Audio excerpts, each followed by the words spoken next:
هیچ گنجی نیست از فرهنگ به تا توانی روی بر این گنج نه. سلام بینندگان یوتیوب کانال نشریه رسمی جمهوری تاجیکستان روزنامه جمهوریت. اینک برنامه نوبتی گنج فرهنگ است که در نزد محفل فانوس منبر اندیشه عمل میکند. تاجیکستان با کوههای سر به فلک کشیده‌اش که در سینه‌شان هزارها گنج و گوهر نهان است در جهان شناخته شده است.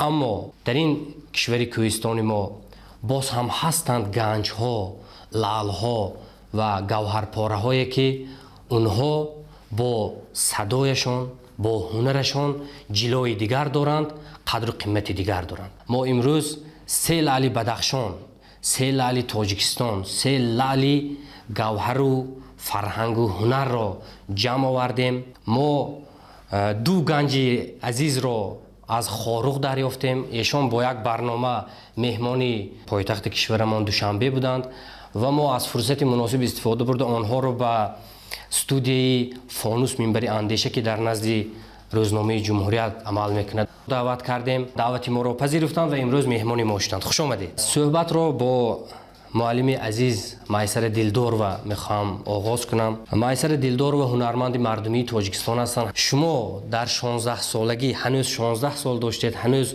خونچه نوشکفته بودید که با سرود زهرا جان در صحنه تئاتر به دل و دیده ها راه یافتید و بعداً سرود دوم شما که شما را بیشتر معرفی کرد و در رادیو ثبت شد این محبت بود.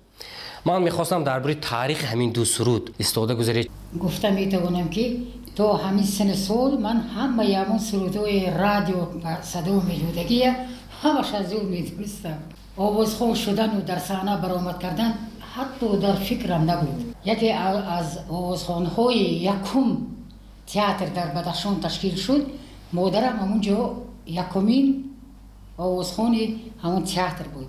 آزمون میگذارد تو هم رو گفت، تو هم رو بید میتوانی یا نمیتوانی. من میدونم که من میتوانم. نه که موسیقی قطعی من یکم بار خوندگی نبودم. بعد رفتم گفتن که چی نوازیم؟ گفتم چی که نوازید من خونده میگیرم. آهنگ بابا دوست تا ببینم رویت، تا ببوسم مویت، رو بباشد بویت جان.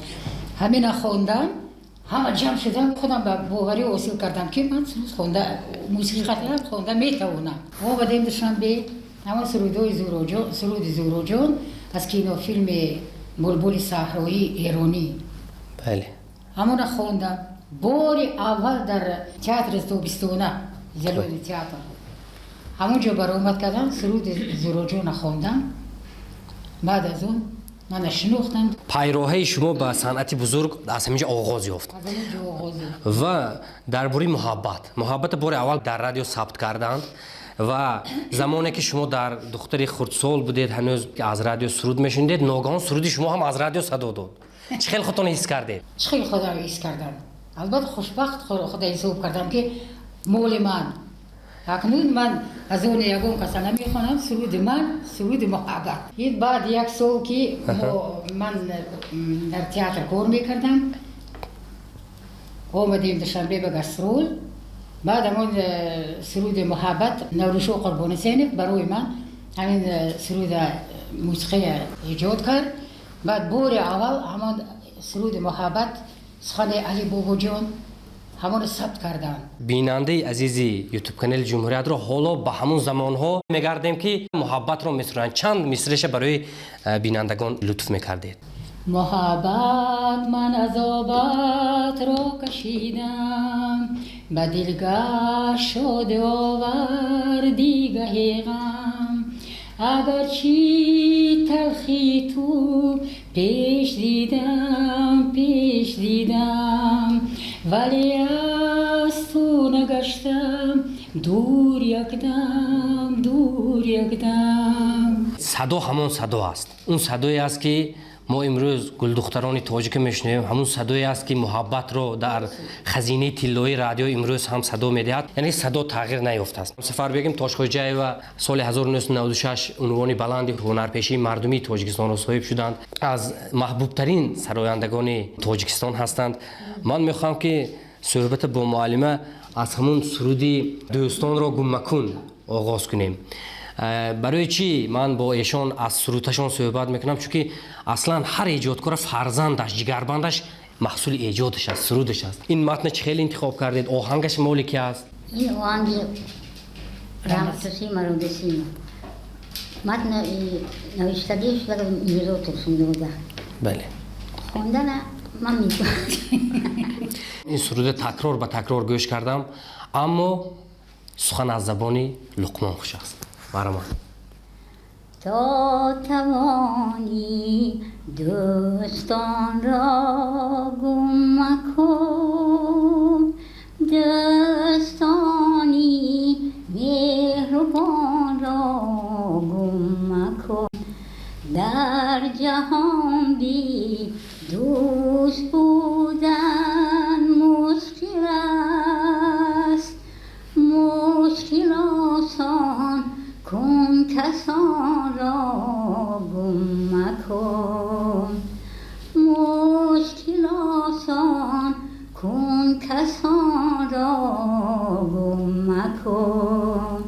دوست آید گرم در آغوشی، رسمی خوبی تاجیکان را گم مکن، رسمی خوبی تاجیکان را گم مکن. خلق عالم دوست با ما گشته است، وحدتی خلقی جهان را گم مکن. تا توانی دوستان را گم مکن، دوستانی مهربان را گم مکن. انا همین صدا هم گم نمی شود. همین صدا، همین صدای عجیب و نفیس و بسیار دلنواز هم گم نمی شود، چون که شاعر فروغ فرخزاد میگوید تنها صداست که میماند. اینقدر سالها، اگر خطا نکنم 26 ساله که شما از صحنه دور بودید، آیا با یگان چله نشینی مشغول شدید؟ در کجا بودید؟ چرا اینقدر سال از صحنه دور بودید؟ در خانه بودم. چیکار میکردید همین قدر سال؟ تلویزیون تماشا میکردم. نبیرو تربیه میکردم. سرود دوست داشته خودتون کدام است؟ سرود دوست داشته من لالایک. اوه لالایک. رچیک ورم سایه کنم، این لای لای لای سایه پدی نالم کنم، لای لای نانیک تونم قبول لای یپن تیرین یفتاکوفین اینا لای لای لای چدم پنتی استوفین لای لای نانجن تونم قبول لای. این سرود تنها یک سرود نیست، این فراتر از سرود است. این درد و آرمان‌های مادری تاجیک، مادری کوهستانی تاجیک را به فرزندش آرزو و نیت‌های نیک. این سرودها را سفربگین بر این معلمه ها امروز زنده می‌دارند. ما نمیدونیم که شاگرداشون یا صنعتکاران جوانی که امروز به کمال میرسند آیا دوام میدهند یا نه. مسئله اینجاست. سبب ثبت کردن صدای آنها هم همین است که این خزینه زنده است. رشته صحبت را ما به دست معلم عزیز الفتما محمد انبر رو میسپاریم. میخواهم که بپرسم که سرود دوست داشتهشان کدام است؟ سال 1995 بونوانی هنرمندی شایسته تاجیکستان را سزاوار شدند. مهر صنعت در دلشان جوش میزند. من میخوام بپرسم که پسندیدترین این سرودتان کدام است که همیشه یاد میکنید که در اونجا جوانیتان، عشقتان، همه چیز در اونجا باشه؟ سرودای سنیدم سیورم دو، اما پسندیده ترین این روبایوت ونج بود. بله. روبایوت ونج. همین هم بسیار دوست می‌دارم. کجایی که می‌رفتم، کدام کنسرت می‌دونم. کجایی که می‌رفتم همین روبایوت ونج می‌خواندم. لیکن همین روبایوت ونج اگر پروگرام بر نمی‌نوشتند من برادر میگفتم که همه را می‌خورم. بله دوستان، اینک ما شما را توسط سرودی روبایه های ونج که معلم عزیز بسیار با نزاکت سروده هستند با سیری ونج من و گنج من دعوت میکنیم. جانان بهار شده است تو کی می‌آیی،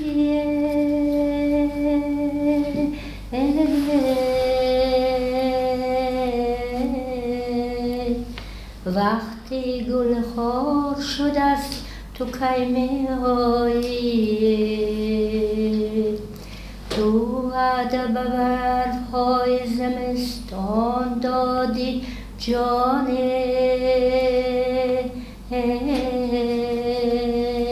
برف‌ها همه آب شدن تو کی می‌آیی،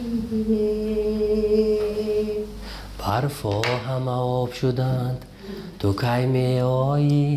هیچ نیکی بیاید. یک سرود میتواند انسان به حیات امید بخشد. یک سرود میتواند انسان از یک راه بد گرداند، از یک کاری ناشایان برگرداند، به حیات دلگرم کند. همین سرودی من نمیمیرم سالهای 90 که سالهای بی سر و سامانی بودند و مردم بسیارشان از وطن بیرون رفتند و دلشان به تاجیکستان گم میزد. همین سرود چقدر برای به حیات برگشتن، به وطن برگشتن هزارها هزار تاجیک چقدر سهم گذاشت. من نمیمیرم، من نخواهم مرد، یکی از شعرهای مشهور استاد لایق که امسال 20 می 80 سالگی شاعر جشن گرفته می شود در تاجیکستان.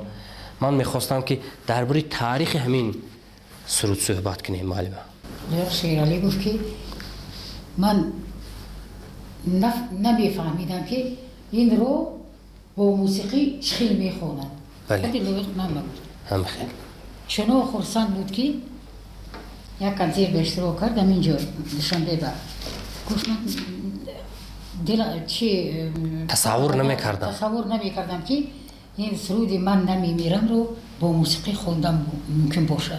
تا نسازم هیکلی بر یادگاری مادرم، تا نگردم همسری با می جهانی کشورم، تا نگردم همسری با می جهانی کشورم، تا نگردد مطلعی عمری ابد با مادرم،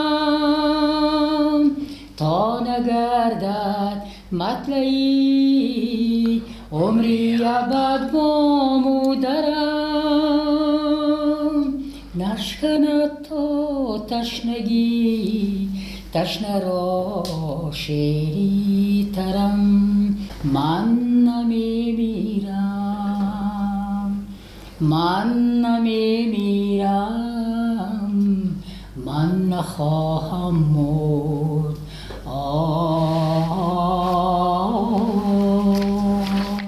من نمیمیرم، من نمیمیرم، من نمیمیرم. خانواده شما همه صنعتکار هستند.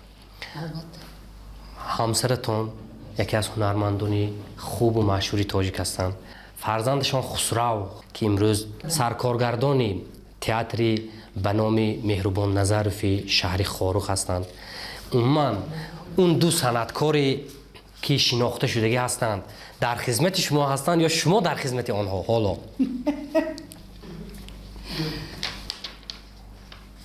به فکر وایو در خدمت من هستند. معلم های عزیز ما زبان شغنیه میدونند، زبان شغنانیه یعنی زبان روشانیه میدونند که از زبان های نادرترین و قدیمترین بدخشان، نه تنها بدخشان، یکی از زبان های قدیمترین جهان هست اینا که امروز همه پی آموزش آن هستند. گوینده هاش هم کم مانده است. چی میشود که یک کم کمی از همین با زبان شغلی از شما آغاز کنیم معلم جان، کم کم به زبان شغلی یا روشانی به هر دو زبان کم کم خوانند که به همین خزینه به وارد شود. دلگیر مادی که لپاس مالک دلگیر مادی یک بالفی بسوز دمرم دلگیر مادی باقیت باقی تو زندگم دلگیر مادی از دلگیر که سازی لبم دلگیر مادی توی تازه دوزم مزه دیار من ترارارارارم توی شاهی بوزم چه به دیار من ترارارارارم مرا و یک دراز درمون یار خستیم توفنه تو تیم درگیر یار من یار من یار من یار من یار وفادار من. ای بلبلی چمن ای بلبلی چمن و بدخشان خوش آمدی ای اندلی بیرم زیریزوان خوش آمدی روی چافتاب قدت همچو سر بباخت ای آفتابی روشن و رخشان خوش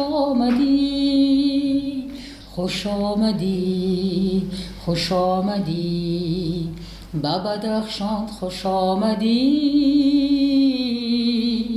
لا لا لا لا لا لا لا لا لا لا لا به بدخشان خوش آمدی.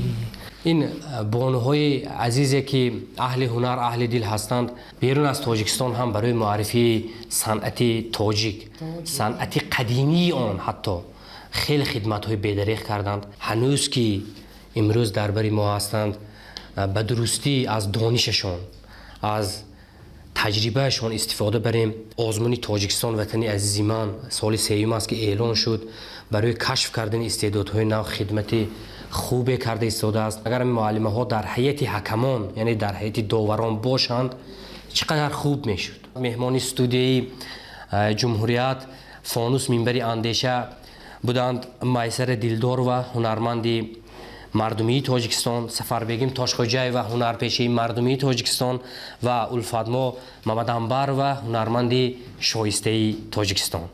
اینک آغاز میکنیم گل دخترانی تاجیک.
ببینید گل خنده زمینه در بستان تاجیک دل باز نازنینه ممتاز و محجبینه گل خنده زمینه در بستان تاجیک گل دختران تاجیک روحی روان تاجیک آرامی جان تاجیک در خاندان تاجیک گل دختران تاجیک روحی روان تاجیک